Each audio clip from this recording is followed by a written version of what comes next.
इस क्वेश्चन में हमें एक पैरेललोग्राम बनाना है जिसका नाम होना चाहिए ABCD।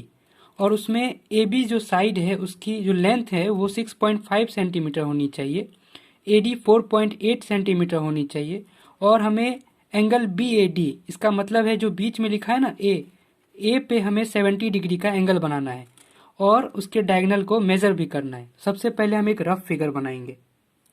तो ये एक रफ पैरेललोग्राम है हमारे पास। पैरेललोग्राम का मतलब है कि दो अपोजिट साइड इक्वल होनी चाहिए, यानी कि जो ये वाली साइड है और इसके अपोजिट साइड ये दोनों पैरेलल है, यानी कि दोनों इक्वल है ना, जिसकी दोनों की लेंथ जो वो इक्वल है। तो ये दोनों आपस में इक्वल है और इधर वाले ये दोनों आपस में इक्वल है। तो हमसे कहा है कि हम इसका नाम रखते हैं। सबसे पहले हम कहीं से भी शुरू हो सकते हैं। इसको कहा ए, इसको कहा बी, ए बी, और ये सी और ये डी। तो हमसे कहा है कि ए बी 6.5 लेना है, तो ये साइड तो 6.5 हो गई। तो हमें ये समझ में आ गया कि ये भी 6.5 होनी चाहिए, क्योंकि ये पैरेललोग्राम बोला है ना यहाँ पे, पैरेललोग्राम तो दोनों साइड अपोजिट वाले इक्वल होते हैं। तो और ए डी बोला है 4.8, यानी कि ये वाली साइड 4.8 होनी चाहिए।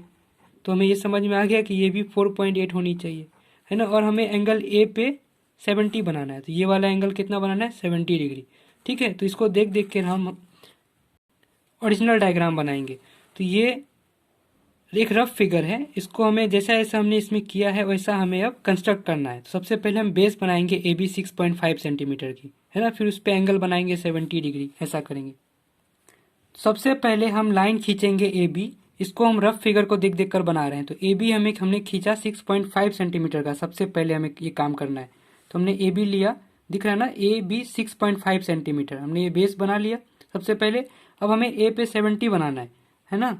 हमसे बोला है क्वेश्चन में एंगल बी ए डी, यानी कि ए पे जो बीच में लिखा हुआ है उस पर 70 होना चाहिए। तो हम ए पे 70 बना लेंगे, यहाँ प्रोट्रैक्टर को रखेंगे और 70 बना लेंगे। हमें ए पे 70 बनाना है, तो ए तो फिक्स हो गया। अब हम बी को उठाएंगे 70 डिग्री तक, बी उठना शुरू होगा तभी तो एंगल बनेगा। ये लाइन उठनी ऐसे शुरू होगी तो 0 1 2 3 ऐसे एंगल बनता शुरू होगा। तो हम यहाँ से गिनना शुरू करेंगे। ये अभी 0 पे है, बी अभी सोया हुआ है तो 0 पे है। तो ये जब उठेगा धीरे धीरे 10 20 ऐसे 70 तक ये पहुंचेगा। तो ए पे रखा मैंने इसका सेंटर प्रोट्रैक्टर का, और अब यहाँ से हम 0 से स्टार्ट करेंगे। तो ये लाइन 0 कहाँ पे, अंदर में है ना, अंदर में 0 है। 0 10 20 ऐसे बढ़ते बढ़ते ये 70 तक, यहाँ 70 है, यहाँ पे हमने ऐसे निशान लगा दिया। अब इसे हम ज्वाइन कर लेंगे ए से। 70 वैसे भी 90 से तो पहले ही होना चाहिए, है ना, एक्यूट एंगल बनेगा। तो 70 पे ऐसे हमने निशान बना लिया और इसे ए से ज्वाइन कर देंगे। तो इस पॉइंट को हमने जो निशान लगाया था उससे ज्वाइन कर लिया है ए से, है ना, इसको ए से मिला दिया। अब ये एंगल कितना हो गया, 70 डिग्री। हमें ये जो साइड है इसका नाम रख लेंगे अभी डी, उस पर हमें 4.8 सेंटीमीटर चाहिए, है ना। एडी हमसे बोला ना 4.8 सेंटीमीटर, तो ये वाली साइड हमें 4.8 सेंटीमीटर की आर्क लगानी होगी। तो हम कंपास पे 4.8 मेजर करके स्केल पे यहाँ से हम आर्क लगा लेंगे, और बी से भी लगा लेंगे क्योंकि पैरेललोग्राम बनाना है, दोनों साइड सेम होनी चाहिए, है ना।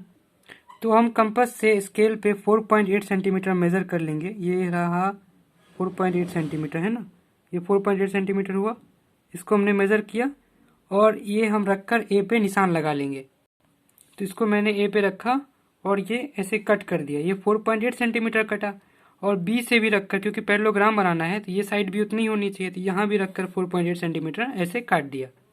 तो मैंने लिख दिया है ये एंगल 70 डिग्री है और ये 4.8 सेंटीमीटर का हमने आर्क लगाया है। ये भी 4.8 सेंटीमीटर का आर्क लगाया है यहाँ से, क्योंकि पैरेललोग्राम है, दोनों साइड सेम होनी चाहिए। अगर ये 6.5 है तो ऊपर भी 6.5 होनी चाहिए। तो अब ये इसको मेजर करके हम यहाँ रखकर एक आर्क लगा लेंगे, है ना। तो हम इस लेंथ को मेजर कर लेंगे, या फिर स्केल से भी कर सकते हैं। फायदा क्या है, यहाँ तो मेजर किया ही हुआ है ना, ये तो पहले से 6.5 सेंटीमीटर है, तो इसको मैंने मेजर कर लिया 6.5 सेंटीमीटर को। अब मैं इसको यहाँ पर इस पॉइंट पे रखकर इसको कट कर दूंगा। तो मैंने कंपास को यहाँ पे रखा इस पॉइंट पे और इसको ऐसे कट कर दिया, है ना। ये मुझे पॉइंट सी मिल गया। तो ये यहाँ से यहाँ 4.8 सेंटीमीटर है और ये यहाँ से यहाँ 6.5 सेंटीमीटर है। अब इन सबको हम ज्वाइन कर लेंगे, इसको इससे बी से ज्वाइन कर लेंगे और इसको हम इस पॉइंट से ज्वाइन कर लेंगे।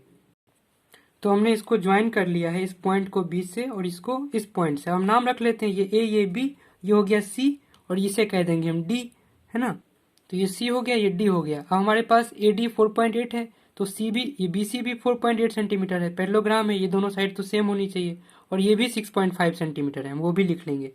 तो वो भी लिख लिया हमने, ये 4.8 सेंटीमीटर लिख लिया और ये 6.5 सेंटीमीटर लिख लिया। ये खत्म हो गया पैरेललोग्राम। अब हमें डायगोनल मेजर करना है। डायगोनल क्या होता है, जब हम इसको इसके कॉर्नर वाले पॉइंट को मिलाएंगे, इन दोनों को मिलाएंगे और इन दोनों को ज्वाइन करेंगे और उसे मेजर कर लेंगे स्केल से। तो हमने ए से सी को ज्वाइन कर दिया, ये एक डायगोनल आ गया है ना, 2 डायगोनल होंगे इसमें, और एक इसको ज्वाइन कर लेंगे बी से डी को, एक डायगोनल और आ जाएगा। तो ये दोनों डायगोनल आ गए, ए सी और बी डी है ना, 2 ही डायगोनल होंगे इसके पास, तो दोनों डायगोनल आ गए। हमें इसे बस स्केल से मेजर करना है, बी डी की लेंथ कितनी है और ये ए सी की लेंथ कितनी है। तो यहाँ मैंने स्केल रखा इस डायगोनल पे मेजर करने के लिए इसकी लेंथ। तो ये 0 से हमने इसका गिनना शुरू किया, 0 1 2 ऐसे करते करते हमने देखा ये 9.3 समथिंग है, 9.2 और 9.3 समथिंग आएगा है ना। तो ये लेंथ हम लिख लेंगे 9.3 है, ये एसी वाली लेंथ। अब उसी तरह हम बीडी को मेजर कर लेंगे स्केल से। एसी कितना आया 9.3 सेंटीमीटर, वो लिख लिया मैंने। अब हम बीडी को मेजर करेंगे। ये देखो अब बीडी को हम मेजर कर रहे हैं। ये 0 से स्टार्ट हुआ, 0 1 2 ऐसे करते करते 6, ये 6.5 से थोड़ा ज़्यादा 6.6 ले लेंगे, 6.6 आ गया।